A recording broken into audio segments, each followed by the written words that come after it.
નમસ્કાર, હું છું મીનાક્ષી પટેલ. આજના વર્ચ્યુઅલ ટ્રેનિંગ ક્લાસરૂમમાં આપ સૌનું હાર્દિક સ્વાગત છે.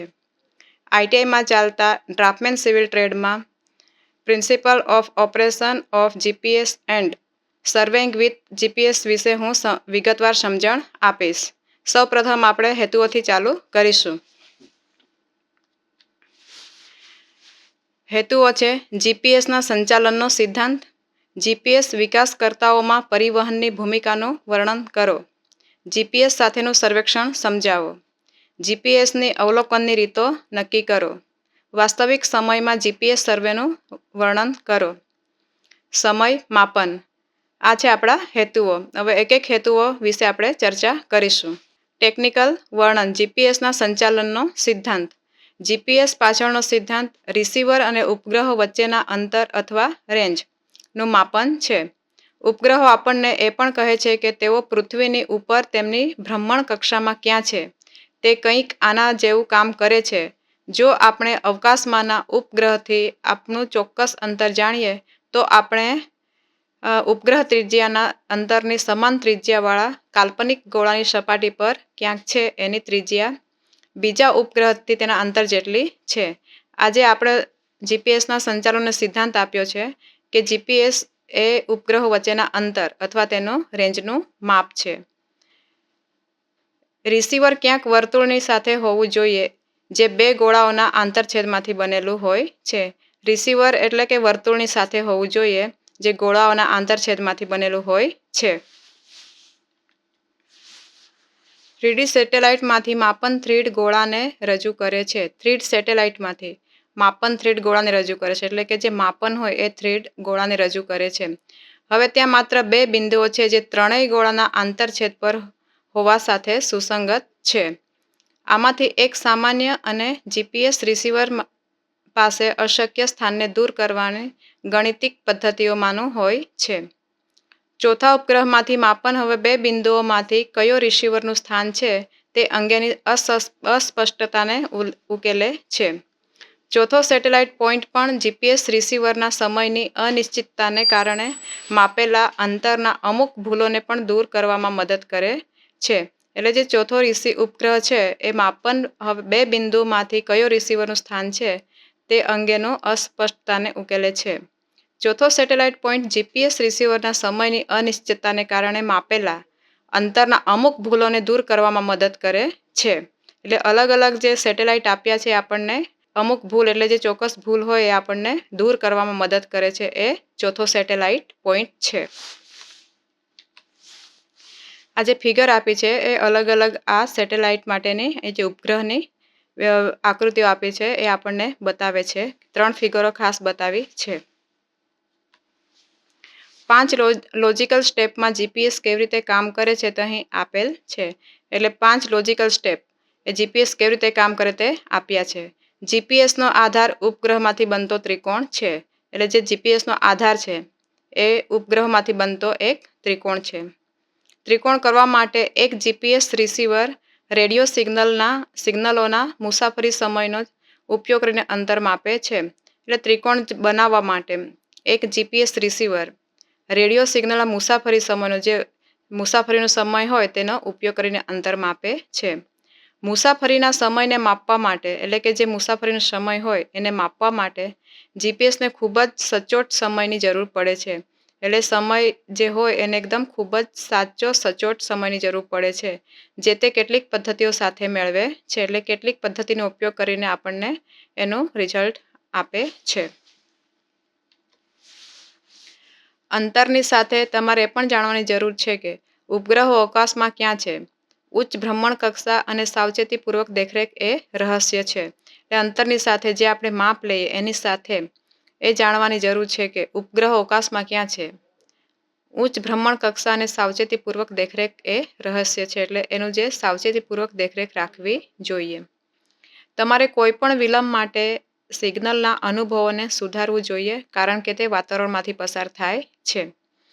એટલે છેલ્લે કે જ્યારે તમે છેલ્લે તમારે કોઈ પણ વિલંબ માટે સિગ્નલના અનુભવોને સુધારવું જોઈએ કારણ કે તે વાતાવરણમાંથી પસાર થાય છે. આ જે ફિગર આપી છે એ ફિગર પહેલાં આપણે જોઈ 1 અને હવે જે આપી છે ફિગર 2. ફિગર 1માં જે આપણને આપી હતી આકૃતિઓ 3 અલગ અલગ હતી. આ 3 ફિગર છે એ એકસાથે મેચ થાય છે. જીપીએસ વિકાસમાં પરિવહનની ભૂમિકા ટ્રાન્ઝિટ સિસ્ટમ, જેને નવસેટ અથવા NNSS તરીકે ઓળખવામાં આવે છે, એનું આખું નામ છે navy satellite system. Navy satellite system તરીકે ઓળખવામાં આવે છે.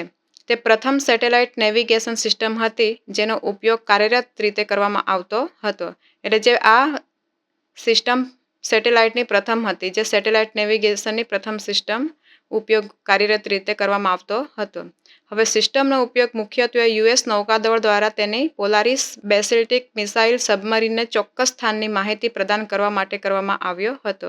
એટલે આ જે સિસ્ટમ છે એ આપણે સબમરીને ચોક્કસ સ્થાનની માહિતી માટે એ ચોક્કસ સ્થાનની માહિતી પ્રદાન કરવા માટે આનો ઉપયોગ કરવામાં આવ્યો હતો. તેનો ઉપયોગ નેવીની સપાટીના જહાજો દ્વારા નેવિગેશન સિસ્ટમ તરીકે તેમજ હાઇડ્રોગ્રાફિક સર્વેક્ષણ અને જીઓડેટિક સર્વે માટે પણ કરવામાં આવ્યો હતો. તેનો ઉપયોગ નેવીની સપાટી એટલે જે નેવીની જહાજો હોય એની સપાટી પર નેવિગેશન સિસ્ટમ તરીકે હાઇડ્રોગ્રાફિક સર્વેક્ષણ અને જીઓડેટિક સર્વેક્ષણ માટે ઉપયોગ કરવામાં આવ્યો હતો. જે પહેલા લેસનમાં આપણે જોયું જીઓડેટિક સર્વે, એમાં આપણે એનો ઉપયોગ કરેલ હતો. ટ્રાન્ઝિટ 1964થી સતત નેવિગેશન સેટેલાઇટ સુવિધા પૂરી પાડે છે. એટલે સતત 1964થી આ સુવિધા પૂરી પાડે છે. શરૂઆતમાં પોલારિસ સબમરીન માટે અને બાદમાં નાગરિક ઉપયોગ માટે પણ સુવિધા પૂરી પાડે છે. એટલે શરૂઆતમાં પોલારિસ સિસ્ટમ જે હતી એ સબમરીન માટે જ ઉપયોગ કરવામાં આવતી હતી. એના પછી નાગરિક એટલે જે લોકોના ઉપયોગ માટે, પબ્લિકના ઉપયોગ માટે પણ એ સુવિધા પૂરી પાડે છે. આ એની આપણે ફિગર અહીંયા બતાવી છે. ઇતિહાસ ટ્રાન્ઝિટ સિસ્ટમનો વિકાસ, એનો જે ઇતિહાસ છે એની હિસ્ટ્રી છે કે એનો વિકાસ ક્યારે થયો હતો, તો 1958માં શરૂ થયો અને એક પ્રોટોટાઇપ સેટેલાઇટ ટ્રાન્ઝિટ 1 એ સપ્ટેમ્બર 1959માં લોન્ચ કરવામાં આવ્યો હતો. એટલે કે એની જે હિસ્ટ્રી છે એને શરૂઆત ક્યારેની કરવામાં આવી હતી, તો એને કે ટ્રાન્ઝિટ સિસ્ટમનો વિકાસ એટલે કે જ્યારે શરૂઆત કરી એ વર્ષ હતું 1958. અને સેટેલાઇટ ટ્રાન્ઝિટ 1 એ સપ્ટેમ્બર 1958માં લોન્ચ કરવામાં આવ્યો હતો. તે ઉપગ્રહ ભ્રમણ કક્ષા સુધી પહોંચવામાં નિષ્ફળ ગયો. એટલે જે ઉપગ્રહનું જે નિરીક્ષણ કર્યું પણ એ ભ્રમણ કક્ષા સુધી પહોંચવામાં જ નિષ્ફળ ગયો. બીજો ઉપગ્રહ ટ્રાન્ઝિટ બી 13 એપ્રિલ 1960ના રોજ થોર એબલ સ્ટાર રોકેટ દ્વારા સફળતાપૂર્વક લોન્ચ કરવામાં આવ્યો હતો. એટલે પહેલો જે ઉપગ્રહ હતો એ તો આપણે નિષ્ફળ ગયો, પણ જે બીજો ઉપગ્રહ હતો કે ટ્રાન્ઝિટ બી 13 એપ્રિલ 1960ના રોજ થોર એબલ સ્ટાર રોકેટ નામના રોકેટ દ્વારા સફળતાપૂર્વક લોન્ચ કરવામાં આવ્યો હતો. એટલે થોર એબલ સ્ટાર નામના વૈજ્ઞાનિકે આ સફળતાપૂર્વક ઉપગ્રહને લોન્ચ કર્યો હતો. સિસ્ટમના પ્રથમ સફળ પરીક્ષણો 1960માં કરવામાં આવ્યા હતા. એટલે જે સિસ્ટમનું સફળ પરીક્ષણ એટલે કે જેનું આ સફળ પરીક્ષણ 1960માં કરવામાં આવેલ હતું. અને સિસ્ટમ 1964માં નેવલ સેવામાં દાખલ કરી હતી. એટલે 1960માં એને પરીક્ષણ સફળ કર્યું, પણ એનો જે ઉપયોગ એ 1964માં કરવામાં આવ્યો. ગ્લોબલ પોઝિશનિંગ સિસ્ટમ દ્વારા ટ્રાન્ઝિટ સિસ્ટમને અપ્રચલિત બનાવી દેવામાં આવી હતી. એટલે કે જીપીએસને ટ્રાન્ઝિટ સિસ્ટમને અપ્રચલિત બનાવી દેવામાં આવી હતી. 1996માં નેવિગેશન સેવા બંધ થઈ ગઈ હતી. ઇલેક્ટ્રોનિક્સમાં થયેલા સુધારાએ જીપીએસ સિસ્ટમને એકસાથે અનેક ફીચર્સ અસરકારક રીતે લેવાની મંજૂરી આપી હતી. એટલે 1996માં એ નેવિગેશનની સેવા બંધ થઈ ગઈ હતી. ઇલેક્ટ્રોનિક્સમાં થયેલા સુધારા એટલે નવા સુધારા કરી અને જીપીએસ સિસ્ટમને એકસાથે ફીચર્સ અસરકારક રીતે લેવાની મંજૂરી આપી હતી. જેનાથી પોઝિશન કપાતની જટિલતા ઘણી ઓછી થઈ હતી. એટલે એનાથી પોઝિશન કપાતની જટિલતા ખૂબ જ ઓછી થઈ ગઈ હતી. જીપીએસ સિસ્ટમ ટ્રાન્ઝિટ સાથે ઉપયોગમાં લેવાતા હતા. એટલે જીપીએસ સિસ્ટમ જે ટ્રાન્ઝિટ સાથે ઉપયોગમાં લેવામાં આવતા હતા. તેના કરતાં ઘણા વધુ ઉપગ્રહોનો ઉપયોગ કરે છે, જે સિસ્ટમનો સતત ઉપયોગ કરવાની મંજૂરી આપે છે. જ્યારે ટ્રાન્ઝિટ માત્ર દર કલાકે કે તેથી વધુ સમય માટે ફિક્સ પ્રદાન કરે છે. એટલે જે સિસ્ટમનો સતત ઉપયોગ એ સતત ઉપયોગ કરવાની મંજૂરી આપે છે, જ્યારે ટ્રાન્ઝિસ્ટ માત્ર દર કલાકે કે તેથી વધુ સમય માટે ફિક્સ એટલે જે ચોક્કસ એટલું જ કરવાનું પેલું પ્રદાન કરે છે. આ ફિગર 4 આપી છે, એમાં પણ એક ફોટો બતાવ્યો છે. આ ફેન ટાઈપનો છે, એ પણ એક જીપીએસ સિસ્ટમનો જ એક ભાગ છે. જીપીએસ વડે શરૂઆતમાં લશ્કરી ઉપયોગ માટે વિકસિત જીપીએસ હવે રોજિંદા જીવનનો ભાગ છે. એટલે જીપીએસ પહેલાં જીપીએસ દ્વારા જે સર્વે કરવામાં આવતો એ લશ્કરી ઉપયોગ માટે જ થતો હતો, પરંતુ હવે જીપીએસ હવે રોજિંદા જીવનનો એક ભાગ છે. એટલે જીપીએસ આપણે એક રોજના આપણે ઉપયોગમાં લેવાતો એક ચોક્કસ ભાગ થઈ ગયો છે. Mobile phone, in car navigation અને શોધ અને બચાવ સાધનનો ઉપયોગ થાય છે. હવે જે મોબાઈલ ફોન કે મોબાઈલમાં પણ આપણે જીપીએસ મૂકી દઈએ તો આપણે ગમે ત્યાં આપણે જવું હોય એ આપણે આપણું સ્થળ નક્કી કરીને આપણે જીપીએસ દ્વારા આપણે જે તે સ્થળે પહોંચવું હોય તો આપણે પહોંચી જઈએ છીએ. એ રીતે ઇન કાર નેવિગેશન, કારમાં પણ એ રીતે આપણે જીપીએસ સિસ્ટમ હોય અને બસમાં પણ એ રીતે જીપીએસ સિસ્ટમ હોય. પરંતુ સર્વેક્ષણ માટે ઉપયોગમાં લઈ શકાય તેવા સાધનો અને તકનીકોની વિશાળ વિવિધતા છે. એટલે આપણે જે સર્વે કરીએ એ સર્વેક્ષણના ઉપયોગમાં જીપીએસ લઈએ એની જે ટેકનિક છે એટલે વિશાળ પ્રમાણમાં એની વિવિધતા છે. જીપીએસને સર્વેક્ષણ માટે ઝડપથી અનુકૂલિત કરવામાં આવ્યું હતું. એટલે જીપીએસ સર્વેક્ષણ માટે ઝડપથી અનુકૂલિત કરવામાં આવ્યું હતું, કારણ કે તે મધ્યવર્તી બિંદુ વચ્ચેના ખૂણા અને અંતરને માપવાની જરૂર વિના સીધી સ્થિતિ, અક્ષાંશ, રેખાંશ અને ઊંચાઈ આપી શકે છે.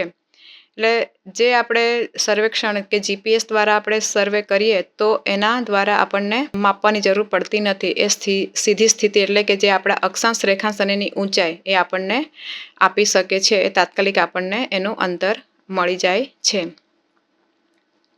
સર્વે નિયંત્રણ હવે લગભગ ગમે ત્યાં સ્થાપિત થઈ શકે છે. એટલે સર્વે નિયંત્રણ ગમે ત્યાં આપણે સ્થાપિત કરી શકીએ છીએ, અને તે માત્ર આકાશનું સ્પષ્ટ દ્રશ્ય હોવું જરૂરી હતું જેથી જીપીએસ ઉપગ્રહોમાંથી સંકેત સ્પષ્ટ રીતે પ્રાપ્ત થઈ શકે છે. એટલે આકાશમાં સ્પષ્ટ એટલે કે આકાશ ચોખ્ખું હોવું જોઈએ, જેથી આપણને જે પણ જીપીએસ દ્વારા આપણે સર્વેક્ષણ કરવું હોય આપણને સ્પષ્ટ ચોખ્ખું પ્રાપ્ત થઈ શકે. અને તે માત્ર આકાશનું સ્પષ્ટ દ્રશ્ય હોવું જરૂરી હતું જેથી જીપીએસ ઉપગ્રહમાંથી સંકેત સ્પષ્ટ રીતે પ્રાપ્ત થઈ શકે છે. નિયંત્રણ સર્વેક્ષણ માટે ઉપયોગમાં લેવાતું પ્રથમ જીપીએસ સાધન મેક્રોમીટર V1000 હતું. એટલે નિયંત્રણ સર્વેક્ષણ માટે ઉપયોગમાં લેવાતું સૌ પ્રથમ જે જીપીએસ ઉપયોગમાં લેવામાં આવેલ હતું એ મેક્રોમીટર V1000 હતું. આ સાધનમાં જીપીએસ ઉપગ્રહો દ્વારા પ્રસારિત કરવામાં આવતા કોઈપણ વિશિષ્ટ કોડ પર આધાર રાખ્યા વિના બિંદુના ચોક્કસ કોઓર્ડિનેટ્સ નક્કી કરવાની ક્ષમતા છે, અને તેથી તે ઘણીવાર કોર્ડલેસ રિસીવર તરીકે પણ ઓળખવામાં આવે છે. એટલે જે આ સાધનમાં જીપીએસ ઉપગ્રહ દ્વારા પ્રસારિત કરવામાં કોઈપણ વિશિષ્ટ કોડ કોઈપણ આધાર રાખ્યા વગર ચોક્કસ કોઓર્ડિનેટ્સ નક્કી કરવાની ક્ષમતા ધરાવે છે, અને તે કોર્ડલેસ રિસીવર તરીકે પણ ઓળખવામાં આવે છે. પાછલા વર્ષથી TI-1100 જીપીએસ સાધનનો ઉપયોગ ચોક્કસ નિયંત્રણ સર્વેક્ષણ માટે કરવામાં આવે છે. એટલે છેલ્લા ઘણા પાછલા વર્ષોથી કે જે TI-4000 એ જીપીએસના સાધન એટલે એ નામનું જે સાધન છે જીપીએસ એનો ઉપયોગ ચોક્કસ નિયંત્રણ સર્વેક્ષણ માટે કરવામાં આવે છે. જીપીએસ સર્વેના ફાયદા. હવે જીપીએસ સર્વે કરવાથી કયા કયા ફાયદા થાય છે તે આપ્યા છે કે ત્રિપરિમાણીય એટલે 3 આપણને માપ મળે. સાઇટ ઇન્ટરવિઝિબિલિટીની જરૂર હોતી નથી.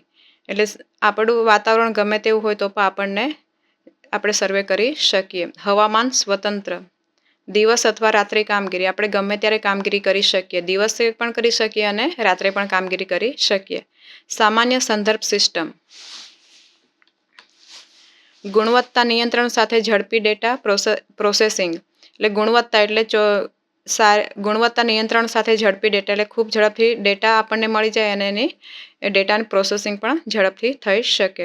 ઉચ્ચ ચોકસાઈ એટલે ખૂબ જ સારી ચોકસાઈ.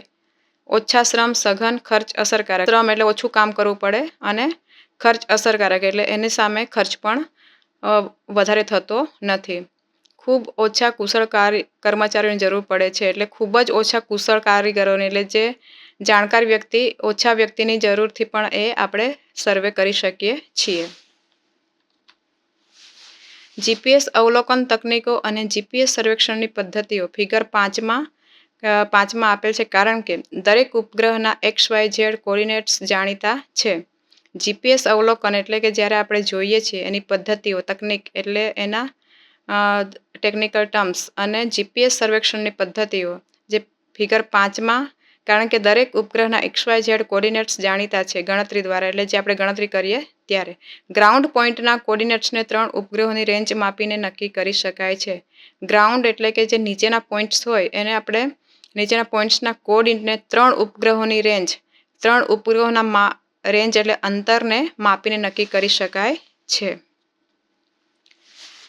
વ્યવહારમાં ઓછામાં ઓછા 4 ઉપગ્રહોની રેન્જ માપવામાં આવે છે, કારણ કે માપન તકનીકોનો ઉપયોગ કરવામાં આવે છે. એટલે ઓછામાં ઓછા 4 ઉપગ્રહ એની રેન્જ કે અંતર માપવામાં આવે છે, કારણ કે માપન તકનીકો એટલે જે માપવાની ટેકનિક છે એનો માપવાની ટેકનિકો દ્વારા તેનો ઉપયોગ થાય છે. જ્યારે ઉપગ્રહોની શ્રેણી માટે માત્ર એક રિસીવરનો ઉપયોગ કરવામાં આવે છે. ઉપગ્રહોની શ્રેણી માટે એટલે ખાલી એક જ રિસીવરનો ઉપયોગ કરવામાં આવે છે. ત્યારે એક અથવા બિંદુની સ્થિતિ નક્કી કરવામાં આવે છે. તેથી જ સિંગલ રિસીવરનો ઉપયોગ પોઈન્ટ પોઝિશનિંગ કહેવાય છે. એટલે જ્યારે આપણે એક બિંદુની સ્થિતિ નક્કી કરવામાં આવે છે, તેથી જ એટલે કે એક પોઈન્ટ એક રિસીવર દ્વારા આપણે ઉપયોગ કરીએ ત્યારે તેને સિંગલ રિસીવરનો ઉપયોગ કરી અને પોઈન્ટ પોઝિશનિંગ તરીકે ઓળખવામાં આવે છે. સંખ્યાબંધ પરિબળો પર આધાર રાખીને જીપીએસ એવરેજ 10 કરતાં ઓછું મીટર સાથે પોઈન્ટ પોઝિશનિંગની ચોકસાઈ, એટલે સંખ્યાબંધ પરિબળ એના પર આધાર રાખીને જીપીએસ એવરેજ 10 પોઈન્ટ ઓછા મીટર સાથે પોઈન્ટ પોઝિશનિંગની ચોકસાઈ મેળવે છે. મોટાભાગના મોજણીદારો બીજી તકનીકમાં રસ ધરાવતા હોય છે. એટલે જે પણ સર્વે કરનાર વ્યક્તિ હોય તે બીજી તકનીકમાં રસ ધરાવતા હોય છે, જેને ડિફરન્શિયલ પોઝિશનિંગ અથવા ટ્રાન્સલોકેશન કહેવાય છે. એટલે જે સર્વેક્ષકો હોય તે બીજી તકનીકમાં એટલે કે ડિફરન્શિયલ પોઝિશનિંગ અથવા ટ્રાન્સલોકેશન કહેવાય છે એ તકનીકનો ઉપયોગ કરે છે. જ્યારે આ પદ્ધતિનો ઉપયોગ કરવામાં આવે છે ત્યારે એક ઉપગ્રહ રિસીવરને એક બિંદુ પર મૂકવામાં આવે છે. તે સમગ્ર સ્થિતિ જાણીતી હોય છે ત્યારે પ્રાપ્ત થયેલ સેકન્ડને એક બિંદુ પર મૂકવામાં આવે છે. એટલે કે જ્યારે આ પદ્ધતિનો ઉપયોગ કરવામાં આવે ત્યારે એક ઉપગ્રહ રિસીવરનો એક બિંદુ પર મૂકે છે. એટલે એક જ બિંદુ પર મૂકવામાં આવે છે અને તે સમગ્ર સ્થિતિને જાણીતી એટલે કે આપણે જાણીએ એવી સ્થિતિ હોય ત્યાં પ્રાપ્ત થયેલ સેકન્ડને એક બિંદુ પર મૂકવામાં આવે છે. ત્યારે સમગ્ર કોર્ડિનેટ્સ નક્કી કરવામાં આવે છે. એટલે એક બિંદુ પર મૂકીને આપણા જે સમગ્ર કોર્ડિનેટ્સ હોય ત્યાં નક્કી કરવામાં આવે છે. જ્યારે પર્યાપ્ત ડેટા જોવામાં આવે છે ત્યારે સેન્ટીમીટર ચોકસાઈ માટે નિર્ધારિત કરવામાં આવે છે. એટલે પર્યાપ્ત એટલે કે આપણને જોઈતા હોય એટલા જરૂરી ડેટા આપણને જોવા મળે ત્યારે સેન્ટીમીટર ચોકસાઈ માટે નિર્ધારિત કરવામાં આવે છે. આ જે ફિગર 5 આપી છે એ અલગ અલગ ઉપર જે ઉપગ્રહ આપ્યા છે એનાથી આપણે કેવી રીતે જીપીએસનું સર્વેક્ષણ કરીએ એની આપણને ફિગર આપી છે. પોઈન્ટ પોઝિશનિંગ અને ટ્રાન્સલોકેશન બંને પદ્ધતિઓમાં 2 સેકન્ડથી લઈને ઘણી મિનિટ સુધીના અંતરાલોની શ્રેણીમાં સંખ્યાબંધ ઉપગ્રહોની શ્રેણીને માપવાનો સમાવેશ થાય છે. એટલે પોઈન્ટ પોઝિશનિંગ અને ટ્રાન્સલોકેશન બંને પદ્ધતિમાં 2 સેકન્ડથી લઈને ઘણી મિનિટ સુધીના અંતરાલોને એટલે કે જે ભાગ હોય એ દરેક શ્રેણીમાં સંખ્યાબંધ ઉપગ્રહોની શ્રેણીને માપવાનો સમાવેશ થાય છે. બિંદુના કોઓર્ડિનેટ્સ અથવા કોઓર્ડિનેટ્સમાં તફાવત પછી પ્રમાણભૂત રિસેક્શન તકનીકો દ્વારા ગણતરી કરવામાં આવે છે. એટલે બિંદુના કોઓર્ડિનેટ્સ અથવા કોઓર્ડિનેટ્સના તફાવત એટલે જે ફેરફાર થાય એના પછી પ્રમાણભૂત રિસેક્શન તકનીકો એટલે એની જે પદ્ધતિ દ્વારા એની ગણતરી કરવામાં આવે છે. જીઓડેટિક ચોકસાઈની આવશ્યકતા ધરાવતા પ્રોજેક્ટ્સ માટે પ્રોજેક્ટ શરૂ થાય તે પહેલાં પ્રોજેક્ટ વિસ્તારમાં ઉપલબ્ધ બિંદુઓ નક્કી કરવા માટે નેશનલ જીઓડેટિક સર્વેનો સંપર્ક કરવો આવશ્યક છે. એટલે જીઓડેટિક ચોકસાઈની આવશ્યકતા ધરાવતા પ્રોજેક્ટ્સ માટે એટલે પ્રોજેક્ટ શરૂ કરતા પહેલાં પ્રોજેક્ટ વિસ્તારમાં જે પણ આપણને ઉપલબ્ધ બિંદુ નક્કી કરવા માટે નેશનલ જીઓડેટિક એટલે NGSનો સંપર્ક કરવા ખૂબ જ જરૂરી છે, અથવા NSRS ડેટાબેઝને ધ્યાનમાં લેવો આવશ્યક છે. એને NGSનો સંપર્ક કરવો અથવા આપણે NSRGS ડેટાબેઝને ધ્યાનમાં લેવો ખૂબ જ જરૂરી છે. રિયલ ટાઈમ કાઇનેમેટિક જીપીએસ સર્વે રિયલ ટાઈમ કાઇનેમેટિક એ સ્ટોપ ગેસ પદ્ધતિનો ઉલ્લેખ કરે છે.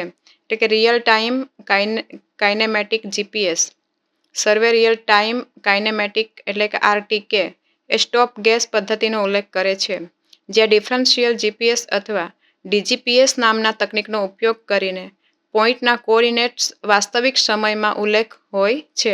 એટલે જે પોઈન્ટ આપ્યા છે કે ડિફરન્શિયલ જીપીએસ અથવા DGPS એ તકનીકનો એટલે કે તકનીક એટલે કે પદ્ધતિનો ઉપયોગ કરીને પોઈન્ટના કોઓર્ડિનેટ્સ વાસ્તવિક સમયમાં ઉપલબ્ધ હોય છે. જીપીએસ ટેકનિક ઓછામાં ઓછા 2 જીપીએસ રિસીવરના ઉપયોગ પર આધારિત છે. એટલે જીપીએસ પદ્ધતિ ઓછામાં ઓછા 2 જીપીએસ રિસીવરના ઉપયોગ પર આધારિત છે. એક રિસીવર નિશ્ચિત સ્થાન પર સ્થિત છે, જે પરંપરાગત જમીન સર્વેક્ષણ તકનીકનો ઉપયોગ કરીને ચોક્કસ રીતે સ્થિત થયેલ છે. એટલે કે જે એક રિસીવર એક નિશ્ચિત એટલે જે ચોક્કસ સ્થાન એના પર સ્થિત હોય છે, જે પરંપરાગત જમીન સર્વેક્ષણ એટલે કે જમીન સર્વેક્ષણના આપણે તકનીકનો એટલે જે ટેકનિકનો ઉપયોગ કરીને ચોક્કસ રીતે સ્થિત થયેલ હોય છે. આ રિસીવરનો બેઝ સ્ટેશન તરીકે ઓળખાય છે. એટલે આ જે રિસીવરનું સ્ટેશન હોય એને આપણે બેઝ સ્ટેશન તરીકે ઓળખીએ છીએ. અને તેમાં કોમ્પ્યુટર પણ હોય છે. એટલે તે સાથે કોમ્પ્યુટર પણ કનેક્ટ હોય છે. બાકીના રિસીવરો ફરતા હોય છે અને તેનો ઉપયોગ સર્વેક્ષણ અથવા નેવિગેશન પ્રવૃત્તિ માટે કરવામાં આવે છે. એટલે જે બીજા રિસીવરો હોય એ ફરતા હોય અને તેનો ઉપયોગ સર્વેક્ષણ અથવા નેવિગેશન પ્રવૃત્તિ માટે કરવામાં આવે છે. બેઝ સ્ટેશન સતત જીપીએસ રીડિંગ્સ લે છે. એટલે જે બેઝ સ્ટેશન હોય એ જીપીએસનું સતત રીડિંગ લે છે. એટલે કે એનો જે રીડિંગ એટલે કે વાંચનાક હોય છે એ સતત એના રીડિંગ્સ લે છે. અને જીપીએસ ડેટાના આધારે તેની સ્થિતિની ગણતરી કરે છે. એટલે કે બેઝ સ્ટેશન હોય એ સતત જીપીએસના રીડિંગ લે છે અને એના ડેટાના આધારે એની સ્થિતિની ગણતરી કરવામાં આવે છે. પછી કોમ્પ્યુટર જીપીએસ ડેટાના આધારે રિસીવરની સ્થિતિની તુલના ચોક્કસ જમીન સર્વેક્ષણના આધારે વાસ્તવિક રિસીવર સ્થાન સાથે કરે છે. એટલે કોમ્પ્યુટર જીપીએસ ડેટાના આધારે બેઝ સ્ટેશન સતત જીપીએસ રીડિંગ લે છે અને જીપીએસ ડેટાના આધારે તેની સ્થિતિની ગણતરી કરવામાં આવે છે. પછી કોમ્પ્યુટર જીપીએસ ડેટાના આધારે રિસીવરની સ્થિતિની તુલના ચોક્કસ જમીન સર્વેક્ષણના આધારે વાસ્તવિક રિસીવર સ્થાન સાથે નક્કી કરે છે. એટલે કે બેઝ સ્ટેશન હોય એ જીપીએસ સતત એનું રીડિંગ લે છે. એટલે કે એના જે રીડિંગ્સ વાંચન હોય એ સતત લે છે અને એના ડેટાના આધારે સ્થિતિની ગણતરી કરવામાં આવે છે. જીપીએસની ગણતરી કરેલ સ્થિતિ અને રિસીવરની વાસ્તવિક સ્થિતિ વચ્ચેનો તફાવત એ ચોક્કસ વાંચન માટે જીપીએસમાં ભૂલ છે. એટલે કે જે જીપીએસની ગણતરી કરેલ હોય એની સ્થિતિ અને રિસીવરની વાસ્તવિક સ્થિતિ આ બંને વચ્ચેનો જે તફાવત હોય એ ચોક્કસ વાંચન એટલે કે જે રીડિંગ હોય એ જીપીએસમાં ભૂલ હોય છે. દરેક વાંચન પણ સમય સ્ટેમ્પ છે. તેથી અમે જાણીએ છીએ કે દિવસના કયા સમયે ભૂલો માન્ય છે. એટલે કે દરેક વાંચન આપણે સમય સાથે હોય છે. એટલે જે દિવસના કયા સમયે ભૂલો માન્ય છે તે આ આપણે જે ફિગર બતાવી છે એમાં બતાવ્યું છે કે કઈ સમય સાથે જે ભૂલ થાય છે એ આપણને આ ફિગરમાં બતાવી છે. જો સચોટ પ્રોજેક્ટ કોઓર્ડિનેટ્સની જરૂર હોય તો પર્યાપ્ત સંખ્યામાં પોઈન્ટનો સમાવેશ કરીને ચોક્કસ રૂપાંતરણ કરવાની જરૂર હોય છે, જેના કોઓર્ડિનેટ્સ બંને સિસ્ટમમાં જાણીતા છે. આ પદ્ધતિને સ્ટેટિક સર્વેઇંગ કહેવામાં આવે છે. એટલે જે કોઓર્ડિનેટ્સ બંને સિસ્ટમમાં જાણીતા હોય એ પદ્ધતિને આપણે સ્ટેટિક સર્વેઇંગ તરીકે ઓળખીએ છીએ, જેનો ઉપયોગ સર્વેક્ષણ પ્રોજેક્ટ માટે થાય છે જેને ઉચ્ચ ચોકસાઈની જરૂર હોય છે. એટલે જે પણ સર્વેક્ષણ કરી એને ખૂબ જ ચોકસાઈની જરૂર હોય એવી જગ્યા પર આ સર્વેક્ષણ આપણે કરીએ છીએ. આપણે એને સ્ટેટિક સર્વેનો ઉપયોગ કરીએ છીએ. નીચેનો આંકડો રિયલ ટાઈમ DGPS રૂપરેખાંકન સમજાવે છે કે માત્ર એક ઉપગ્રહ બતાવવામાં આવ્યો છે. વાસ્તવમાં બેઝ સ્ટેશનને રોવિંગ રિસીવરને દેખાતા તમામ ઉપગ્રહોમાંથી સિગ્નલ પ્રાપ્ત કરવા જોઈએ.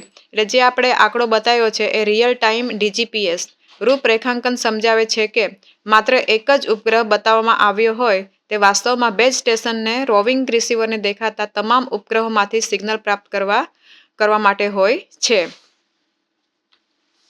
આ ફિગર આપી છે જે ક્યાંથી આપણને જો એક જહાજ આપ્યું છે અને આપણે કેવી રીતે એનું સર્વેક્ષણ કરીએ એના માટેનું આ એક ફિગર બતાવી છે. અંદર એક જે રેડ કલરના એરો આપ્યા છે એ જીપીએસ છે અને ત્યાં જે દરિયામાં બતાવેલું છે એક બોટ છે, વાહન છે, મોટું વાહન છે કે આપણે કેવી રીતે સર્વે કરીએ એ જીપીએસ કેવી રીતે ઉપયોગ કરે એ આપણને અંદર બતાવ્યું છે.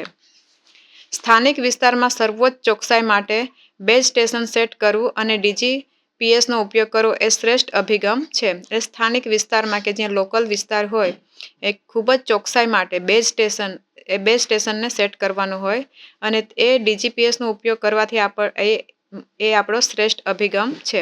જો કે યુએસ સરકારે લાભ અનુભવ્યો અથવા કાયમી ડીજીપીએસ બેઝ સ્ટેશન અને રાયો ટ્રાન્સમિટની સ્થાપના કરી. ખાસ કરીને દરિયાકાંઠાના વિસ્તારોમાં અને એરપોર્ટની આસપાસ કાયમી ડીજીપીએસ બેઝ સ્ટેશનની સ્થાપના અને સુધારણા સંકેતો મફતમાં અથવા સબસ્ક્રિપ્શન દ્વારા ઉપલબ્ધ કરાવવાને જીપીએસ ઓગમેન્ટેશન તરીકે ઓળખવામાં આવે છે.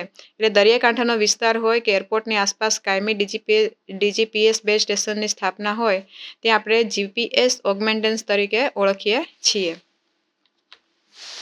3 વૃદ્ધિ પ્રણાલીઓ જેવી કે બીકન, વાઝ અને લાઝ એ યુએસ સરકાર દ્વારા વિકસાવવામાં આવેલ છે. એટલે જે પ્રણાલીઓ એટલે કે પદ્ધતિ એમાં બીકન, વાઝ અને લાસ એટલે કે WAAS અને LAAS એ યુએસ સરકાર દ્વારા વિકસાવેલ પદ્ધતિ છે. જીપીએસમાં સમય માપન અને સમય આપણને 4 પરિમાણીય વિશ્વમાં જીવીએ છીએ અને ચોથું પરિમાણ સમય છે. જીપીએસમાં સમય માપન એટલે સમયનું માપન, સમય આપણને 4 પરિમાણીય વિશ્વમાં જીવીએ છીએ અને ચોથું પરિમાણ સમય છે. સમયના ચોક્કસ અંદાજ વિના આજે જે રીતે સમજાય છે કે તે રીતે સ્થાન મેળવવું શક્ય નથી. જીપીએસ સમય અંતરાલ અને આવર્તન વિતરિત કરે છે. એટલે જીપીએસ આપણને એક સમયનો અંતરાલ અને આવર્તન વિતરિત કરે છે. વિશ્વમાં ઘણી એપ્લિકેશનો માટે પર્યાપ્ત કરતાં વધુ ચોકસાઈ અને ચોકસાઈ સાથે હોય છે. એટલે ઘણી બધી એવી એપ્લિકેશન હોય એ આપણે ચોકસાઈ વિશ્વમાં ઘણી એપ્લિકેશન પર્યાપ્ત છે એમાં આપણને ચોકસાઈ મળે છે. જીપીએસ સમય સાથે સેકન્ડના અબજમાં ભાગની ચોકસાઈ હવે શક્ય છે. એટલે જીપીએસ દ્વારા જે આપણે સર્વે કરીએ જીપીએસ આપણે સમય સાથે સેકન્ડના અજબના ભાગમાં એટલે ખૂબ જ આપણને ચોકસાઈ જીપીએસ દ્વારા મળે છે. સેકન્ડના અજબના ભાગને નેનો સેકન્ડ કહેવાય છે. એટલે જે અબજનો જે ભાગ હોય એને આપણે નેનો સેકન્ડ તરીકે ઓળખીએ છીએ. આવી ચોકસાઈએ તમામ પ્રકારની તકો ખોલી છે. એટલે જે ચોકસાઈ હોય એ આપણને તમામ પ્રકારની તકો ખોલી છે. એટલે આપણને ઘણી બધી તકો મળે છે. સમય અને આવર્તન મેટ્રોલોજીમાં ઉપયોગમાં લેવાતા જીપીએસ રિસીવરોના ઘણા પ્રકારો છે. જીપીએસ ટાઇમિંગ રિસીવરની કિંમત, કદ અને ડિઝાઇન મોડેલથી મોડેલમાં નોંધપાત્ર રીતે બદલાય છે, પરંતુ મોટાભાગના કેટલાક સામાન્ય લક્ષણો પણ દર્શાવે છે. સમય અને આવર્તન મેટ્રોલોજીમાં એટલે અત્યારે જે ઉપયોગમાં લેવાતા હોય જીપીએસ રિસીવરોના બી ઘણા બધા પ્રકારો છે. જીપીએસ ટાઇમિંગ રિસીવરની કિંમત, કદ અને ડિઝાઇન મોડેલથી મોડેલ નોંધપાત્ર રીતે બદલાય છે. એટલે અલગ અલગ પ્રકારના મોડેલ આપણને મળી રહે છે. મોટાભાગના કેટલાક સામાન્ય લક્ષણો પણ દર્શાવે છે. મોટાભાગના એક સાથે 8 થી 12 ઉપગ્રહોને ટ્રેક કરી શકે છે. એટલે મોટાભાગના જે જીપીએસ હોય તે એક સાથે 8 થી 12 ઉપગ્રહોને ટ્રેક કરી શકે છે અને દ્રશ્યમાં રહેલ તમામ ઉપગ્રહોની સરેરાશથી મેળવેલા સમય અને આવર્તન સંકેતોનો પ્રદાન કરી શકે છે. એટલે કે જે દ્રશ્યમાં રહેલ તમામ ઉપગ્રહ એટલે જે ઉપગ્રહોની સરેરાશથી મેળવેલા સમય અને આવર્તન સંકેતો પ્રદાન કરી શકે છે.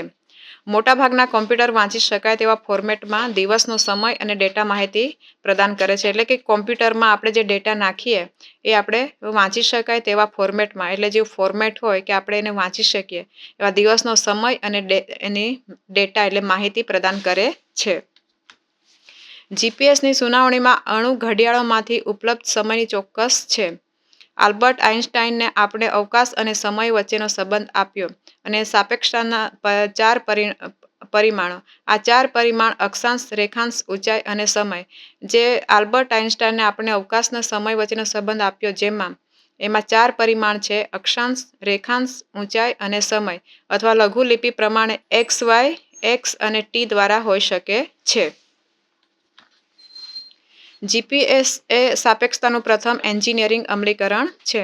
એટલે જીપીએસ એ સાપેક્ષતાનું પ્રથમ એ એન્જિનિયરિંગ અમલીકરણ છે અને તેના વિના કામ કરશે નહીં. એટલે કે જે એના વગર એ કામ થઈ શકે તેમ નથી. સદનસીબે જીપીએસ કેવી રીતે કામ કરે છે તેની સમજ મેળવવા માટે સાપેક્ષતાની સમજ જરૂરી નથી. એટલે કે આપણને જીપીએસ કામ કેવી રીતે કરે એ સાપેક્ષતાની સમજ મેળવવી જરૂરી નથી. ઉપગ્રહ ઘડિયાળોની ડિઝાઇનમાં અને ડેટાની યોગ્ય રીતે પ્રક્રિયા કરતા રિસીવરોમાં સાપેક્ષતાવાદી શબ્દોનો સમાવેશ થાય છે. ઉપગ્રહ એટલે જે ઘડિયાળની ડિઝાઇન હોય અને ડેટાની યોગ્ય રીતે પ્રક્રિયા કરતા રિસીવરોમાં સાપેક્ષતાવાદી શબ્દનો સમાવેશ કરવામાં આવે છે. આજના લેસનમાં જે આપણે જોયું કે principal of operation of GPS અને સર્વેઇંગ વિથ જીપીએસ, એટલે જીપીએસ દ્વારા જે આપણે સર્વેઇંગ કરીએ તો આપણને કયા પ્રકારનું સર્વેક્ષણ કેવું કરવાનું છે અને કેવું આપણને રિઝલ્ટ મળે એના માટે આપણે જીપીએસ દ્વારા સર્વે કરીએ. તેમાં જીપીએસ સર્વે કરવાથી આપણને કયા કયા ફાયદા થાય, શું ચોક્કસ આપણે રિઝલ્ટ મળે એના વિશે આપણે આ લેસનમાં જોયું. આભાર.